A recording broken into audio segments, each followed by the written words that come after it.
Okay. Hi everyone. నా పేరు శ్రీకాంత్.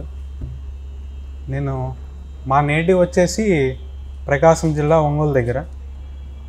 నేను నా ఎడ్యుకేషన్ క్వాలిఫికేషన్స్ నేను బీటెక్ వచ్చేసి గుంటూరు ఆర్వీఆర్ దగ్గర చేశాను. ఆఫ్టర్ ఆర్వీఆర్ నాకు సాఫ్ట్వేర్ వెళ్ళాలని లేదు. ఎందుకో మరి ఆ స్ట్రెస్ మనం తీసుకోలేం, ఆ వర్క్ లైఫ్ బ్యాలెన్స్ మనం ఎఫోర్డ్ చేయలేము. అలా అనిపించి యూపీఎస్సీకి స్టార్ట్ చేశాను. నెక్స్ట్ యూపీఎస్సీ స్టార్ట్ చేసిన 2 monthsకే ఎస్ఎస్సి 2022లో ఎస్ఎస్సి నోటిఫికేషన్ రిలీజ్ అయింది. అందులో అరౌండ్ 30,000 వేకెన్సీస్ ఉన్నాయని తెలిసి ఒకసారి సిలబస్ ఏంటి నోటిఫికేషన్ మొత్తం స్టడీ చేశాను. సిలబస్లో మెయిన్లీ మ్యాథ్స్, రీజనింగ్ ఉండడం వల్ల నేను నాకు ఎందుకో ఇటువైపు నా స్ట్రెంగ్త్ ఉంది, మ్యాథ్స్లో కొంచెం మనం రాణించగలం. సో అందుకని నేను ఎస్ఎస్సి వైపు చూస్ చేసుకున్నాను. సో అలాగే ఇంటి దగ్గరే ఉండి నేను అటెంప్ట్ ఇచ్చాను 2022 జస్ట్ 1-2 monthsలో. డిసెంబర్లో జరిగింది. 2022 డిసెంబర్లో అటెంప్ట్ ఇచ్చాను. అందులో ప్రిలిమ్స్లో నేను క్వాలిఫై అయ్యాను. ఆఫ్టర్ ప్రిలిమ్స్ అయిపోయిన తర్వాత మెయిన్స్ కూడా రాశాను. అంటే వితౌట్ మచ్ ప్రిపరేషన్. అంటే నాకు ప్లేస్మెంట్స్లో మాకు క్వాంటిటేటివ్ యాప్టిట్యూడ్ అవి కొంచెం చెప్పారు. ఆ నాలెడ్జ్తో నేను అటెంప్ట్ చేశాను. సో మెయిన్స్ క్లియర్ చేయలేకపోయాను. నాకు అరౌండ్ 239 మార్క్స్ వచ్చాయి 390కి. సో అది అయిపోయినాక సో ఇలా అయితే మనం సెల్ఫ్గా కూర్చుంటే మన వల్ల కాదు, ఏదన్నా ఇన్స్టిట్యూట్కి వెళ్ళాలి, మనకి ఎవరైనా గైడెన్స్ ఇస్తే మన సిలబస్ మొత్తం కంప్లీట్ చేయాలి ఫస్ట్. సో అందుకని మా ఊర్లో తెలిసిన ఒక అన్నయ్యని అడిగాను. ఆల్రెడీ ఎస్ఎస్సి క్రాక్ చేశారా, ప్రివెంటివ్ ఆఫీసర్ చేస్తున్నట్టున్నారు. అన్నయ్యని అడిగితే అన్న హైదరాబాద్లో ఇన్స్టిట్యూట్లో ఏది చేరమంటారు అదని అడిగితే అన్నయ్య క్లాస్మేట్ అకాడమీ నాకు సజెస్ట్ చేశారు. సో నేను మా ఫాదర్కి చెప్పి నేను కూడా ఇలా ఎస్ఎస్సికి జాయిన్ అవుతానంటే మా ఫాదర్ కూడా సపోర్ట్ చేసి ఇక్కడ జాయిన్ చేశాను. నేను అరౌండ్ 2023 ఏప్రిల్లో జాయిన్ అయ్యాను ఇక్కడ క్లాస్మేట్ అకాడమీలో. వితిన్ 2023 ఏప్రిల్లో జాయిన్ అయిన తర్వాత 3 monthsకి 2023 నోటిఫికేషన్ పడింది. జూన్ జూలైలో ఎగ్జామ్ వచ్చింది. అందులో నేను ప్రిలిమ్స్ క్వాలిఫై అవ్వలేదు. అరౌండ్ 139 మార్క్స్ వచ్చాయి నార్మలైజేషన్తో కలిపి. సో అది క్లియర్ చేయలేదు. క్లియర్ చేయకపోయినా నెక్స్ట్ ఎస్ఎస్సి అవ్వలేదు. నెక్స్ట్ దగ్గరలో ఏం జాబ్ ఉంది, ఏముంది, మనం ఏం చేయాలి, మన నేర్చుకున్న సిలబస్, మనం నేర్చుకున్న కంటెంట్తో మనం ఏం కొట్టగలం అనేది ఆలోచించి అప్పుడు ఏపీఎస్ఐ పడింది. ఏపీఎస్ఐ రాశాను. ప్రిలిమ్స్ అయింది, ఈవెంట్స్ అయినాయి. మెయిన్స్ క్వాలిఫై అయింది కానీ మెరిట్లో అవ్వలేదు.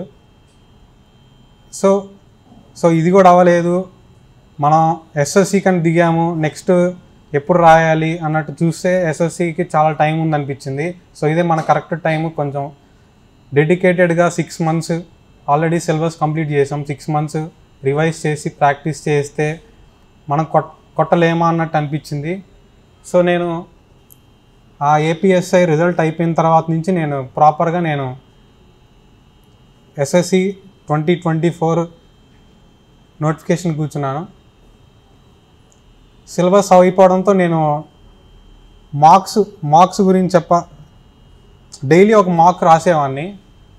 ప్లస్ మార్క్ని అనలైజ్ చేస్తూ ఉండేవాడిని. అనలైజ్ చేయడం ఎలా అంటే, సపోజ్ ఒక క్వశ్చన్ రాలేదనుకో, కాన్సెప్ట్ మనకు తెలుసా రాదా, తెలిస్తే ఏ మెథడ్లో చేసాం, ఈ మెథడ్ మనకి వైబులా కాదా, ఎగ్జామ్కి సూటబులా కాదా, లేదా ఇంకా ఏమేమి మెథడ్స్ ఉన్నాయి, ఆ మెథడ్స్ తెలుసుకోవాలి. సార్ వాళ్ళని అడిగి తెలుసుకొని మనం వాటిని ఇంప్లిమెంట్ చేయగలగాలి. నెక్స్ట్ టైం ఈ క్వశ్చన్ వస్తే మనం ఈ ప్రాసెస్లో చేయాలి. మనం ఆల్రెడీ ఫిక్స్ అయిన ప్రాసెస్ కాకుండా ఈజీ మెథడ్లో ఏది ఉందో అది చేయాలి. అలా మ్యాథ్స్కి నేను ఎప్పుడు డౌట్ వచ్చినా ఉమా సార్కి డైలీ మెసేజ్ చేస్తుండేవాడిని. సారు ఆన్సర్ పెడుతుండేవాళ్ళు. నెక్స్ట్ జిఎస్కి వచ్చేసరికి నా దృష్టిలో మన క్లాస్మేట్ మెటీరియల్ దాటి నేను చదవలేదు వాస్తవంగా అయితే. హిస్టరీ కానీ, జాగ్రఫీ, ఎకానమీ, పాలిటీ, సైన్స్ మొత్తం మన మెటీరియల్ పూర్తిగా నేను ఏపీఎస్ఐకి కూడా మన మెటీరియల్ చదివాను పూర్తిగా. నేను ఎక్స్ట్రా ఏం మెటీరియల్ వాడలేదు. ఒక స్టాటిక్కి సపరేట్గా లూసెంట్లో ఏమన్నా ఫ్యాక్ట్స్ కానీ అవి చదివాను, మిగతావన్నీ. ఇంకా నాకు తెలిసినంతవరకు జిఎస్ మోర్ దాన్ ఎనఫ్. మన సార్ ఇచ్చే మెటీరియల్ కానీ, పీడిఎఫ్ కానీ మోర్ దాన్ ఎనఫ్. అందులో సార్ హైలైట్ చేసి ఉంటారు పాయింట్స్ అన్నీ. అవే మనకి ఇంపార్టెంట్ ఫ్యాక్ట్స్. అవి మనం నెంబర్ ఆఫ్ టైమ్స్ మనం రివైజ్ చేసుకుంటే మనకి ఎంత బాగా మన మైండ్లో క్వశ్చన్ చెప్పినట్టే మనకి ఆ ఇయర్లు ఆ కంటెంట్ అర్థమైతే ఆటోమేటిక్గా మనకి కాన్ఫిడెన్స్ వస్తుంది జిఎస్ మీద కొంచెం. సో నాకు అది హెల్ప్ అయింది సార్, మీ మెటీరియల్ బాగా హెల్ప్ అయింది నాకు జిఎస్కి. నెక్స్ట్ వచ్చేసి English somewhat I feel comfortable. ఎందుకో మరి నాకు ఇంటర్లో కొంచెం బాగా చదివినట్టు అనిపించింది, ఇంగ్లీష్లో బాగా స్కోర్ వచ్చింది. సో నాకు కొంచెం ఎడ్జ్ ఉందన్నమాట ఇంగ్లీష్లో, కొంచెం బేసిక్ కాన్సెప్ట్స్ కొంచెం ఐడియా ఉన్నాయి. నెక్స్ట్ ఇంకా మిగతా ఇంగ్లీష్లో వొకాబ్ పార్ట్ అవి అయితే కొంచెం స్ట్రగుల్ అయ్యాను. ఆ వొకాబ్ పార్ట్ ఏం చేసామంటే ఇక్కడికి వచ్చాక మామూలుగా 10 క్లాస్ స్టార్ట్ అవుతుంది, మాకు 9 to 10 సపరేట్ సెషన్ జరిగింది.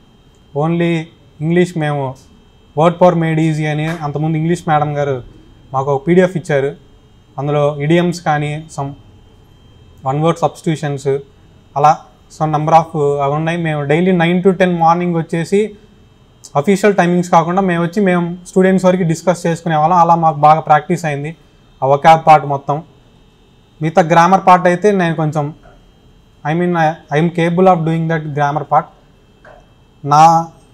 నా స్ట్రెంగ్త్ వచ్చేసి సమ్ గ్రామర్లో నాకు ఐడియా ఉండడం వల్ల నాకు కొంచెం ఈజీ అయింది ఇంగ్లీష్లో.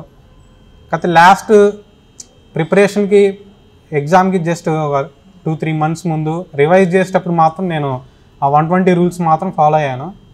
అంటే మళ్ళీ ప్రతిసారి మొత్తం రూల్స్ అన్నీ చదవాల్సిన అవసరం లేకుండా బ్రీఫ్గా మన రూల్ ఏంటి, ఎగ్జామ్ ప్యాటర్న్లో అక్కడ ఎగ్జాంపుల్స్ ఇస్తారు. సో